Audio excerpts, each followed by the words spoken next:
زیادہ خاموش یا زیادہ بولنے سے صحت پر کیا اثرات مرتب ہوتے ہیں؟ ویورز، خاموش رہنے والے افراد سائیکالوجی کی ٹرم کے مطابق انٹروورٹ ہوتے ہیں۔ ان کی اکثریت کسی بڑے حادثے یا صدمے سے گزر رہی ہوتی ہے، اور زیادہ بولنے والے افراد سائیکالوجی کی ٹرم میں ایکسٹروورٹ کہلاتے ہیں، جو باہر کی زندگی میں تو بھرپور رونقیں لگائے رکھتے ہیں مگر اندر سے وہ بھی اکیلا پن محسوس کر رہے ہوتے ہیں۔ انسان بیک وقت کئی جذبوں سے گزرتا ہے، کئی سانحے اس کے ساتھ رونما ہوتے ہیں۔ انسان کا بچپن، اس کی جوانی، اس کا بڑھاپا، ہر دور میں وہ دن میں درجنوں، سالوں میں ہزاروں تجربات سے گزرتا ہے، پر تجربہ اس کے نفسیات پر ان منٹ نقوش چھوڑ دیتا ہے جو اس کے لاشعور کا حصہ بن جاتا ہے۔ انسان کا لاشعور ہی یہ طے کرتا ہے کہ اس شخص کو زیادہ بولنا چاہیے یا کم گفتگو کرنی چاہیے۔ ایک انسان کا ذاتی عمل دخل بہت کم ہوتا ہے۔ کوئی بھی شخص انٹروورٹ اور ایکسٹروورٹ کیسے بن جاتا ہے؟ کیا زیادہ خاموش رہنا صحت کے لیے نقصان دہ ہے یا زیادہ بولنا؟ صدمے سے باہر کیسے نکلا جا سکتا ہے؟ کس نفسیات دان نے کیا اہم راز کھولا ہے؟ یہ سب اور بہت کچھ جانیے آج کی اس ویڈیو میں۔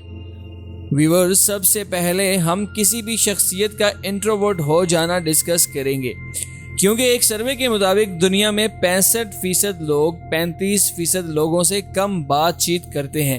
کسی بھی شخصیت کے انٹروورٹ ہو جانے کی سب سے بڑی علامت اس کی خاموش مزاج طبیعت ہوتی ہے۔ مشہور ماہر نفسیات ڈاکٹر مارتی ایلوسن کے مطابق کسی بھی شخص کی خاموشی مزاجی کے پیچھے 2 بنیادی وجوہات ہوتی ہیں۔ اول، وہ پیدائشی طور پر ہی خاموش مزاج طبیعت کا حامل ہوتا ہے، جس کی وجہ ان کیمیکل ری ایکشن کا کم پیدا ہونا ہے جو انسان کی طبیعت میں خوشی کے رنگ بھرتے ہیں۔ اور دوسری بنیادی وجہ ماں باپ کی طرف سے فراہم کردہ ماحول اور طبیعت کسی بھی شخص کو خاموش مزاج یا حساس طبیعت کا بنا دیتی ہے۔ ڈاکٹر مارتی ایلوسن کہتی ہیں کہ انسان کے دماغ میں 60 نیوٹرو انسمیٹر کام کر رہے ہوتے ہیں۔ اسی طرح ڈوپامین کیمیکل کا کم اخراج جنیاتی ورثے کے طور پر جب انسان میں کم پیدا ہوتا ہے تو انسان خاموش مزاج طبیعت کا ہو جاتا ہے۔ پیدائشی خاموش مزاج طبیعت کے بچوں کا علاج ناممکن ہوتا ہے، تاہم وہ افراد جو سماجی ماحول کی وجہ سے کم بولتے ہوں ان کا علاج ممکن ہوتا ہے۔ کیا زیادہ خاموشی ایک بیماری ہے؟ زیادہ خاموشی اس صورت میں بیماری ہو جاتی ہے جب آپ ضروری معاملات میں بھی اپنی رائے دینا بند کر دیں۔ اس کا مطلب ہوتا ہے کہ آپ کسی ایسی کیفیت میں ہیں یا کسی ڈپریشن کا شکار ہیں۔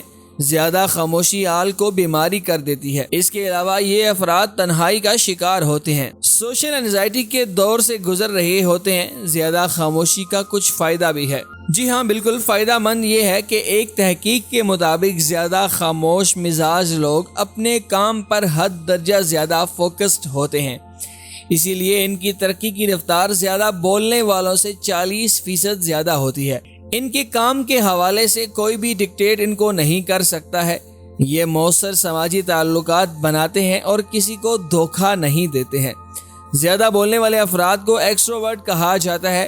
یہ افراد جولی مزاج کے ہوتے ہیں۔ پروفیسر کارل جنگ کے مطابق زیادہ بولنے والے افراد جنیاتی طور پر بھی اس کیفیت کا شکار ہو سکتے ہیں، اور عادتاً بھی وہ اس چیز کا شکار ہو جاتے ہیں۔ جیسے 70% زیادہ بولنے والے افراد اپنا بچپن مشترکہ خاندانی نظام میں گزار چکے ہوتے ہیں، جہاں انہیں بولنے کا بھرپور موقع ملتا ہے اور وہ عادت ان کے اندر ڈیولپ ہو جاتی ہے۔ لیکن ایک دوسرے سروے کے مطابق زیادہ بولنے والے افراد رات کے وقت جب تنہائی میں ہوتے ہیں تو ان کو اپنی ذات کے اندر مصنوعی پن کا احساس ہوتا ہے، جس کی وجہ سے وہ ڈپریس ہو کر انسومینیا کا شکار ہو جاتے ہیں۔ کیا زیادہ بولنا بھی بیماری ہے؟ جی ہاں، نفسیات دانوں کے ہاں اس بیماری کا نام لوگوریا ہے۔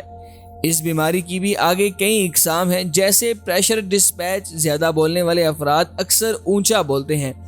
ان کے دماغ میں لفظوں کا بہت بڑا ذخیرہ ہوتا ہے جو خود کار طریقے سے ڈیلیور ہوتا رہتا ہے۔ وہ مجبور ہوتے ہیں اپنے الفاظ پر چاہ کر بھی قابو نہیں کر پا رہے ہوتے ہیں۔ زیادہ بولنے والے افراد ایسے ہی ایک ہائپر وربل کیفیت کا شکار ہوتے ہیں۔ اس کیفیت میں وہ فی سیکنڈ 5 الفاظ بول جاتے ہیں، جبکہ عام آدمی فی سیکنڈ 2 الفاظ بول سکتا ہے۔ ڈس آرگنائز اسپیچ کی بیماری میں زیادہ بولنے والے افراد جملوں کی ترتیب دینے میں ناکام ہوتے ہیں۔ یہ زیادہ تر پاگل پن کے مریضوں کی کیفیت ہوتی ہے۔ زیادہ بولنے والے افراد میں کم بولنے والے افراد سے زیادہ خطرناک نفسیاتی بیماریاں ہوتی ہیں، جیسے schizophrenia, bipolar disorder. زیادہ بولنے والے افراد کو سب سے زیادہ فائدہ مارکیٹنگ میں ہوتا ہے۔ ایسے لوگ 90% کامیاب مارکیٹنگ کر سکتے ہیں۔ جیسے انشورنس کمپنی ایسے افراد کو ہی ہائر کرتی ہے، پھر انہیں ٹرین کر کے اپنے مطلب پر لے آتی ہے۔ اسی کے ساتھ محمد علی اور پوری ٹیم کو دیجیے اجازت۔ اللہ حافظ۔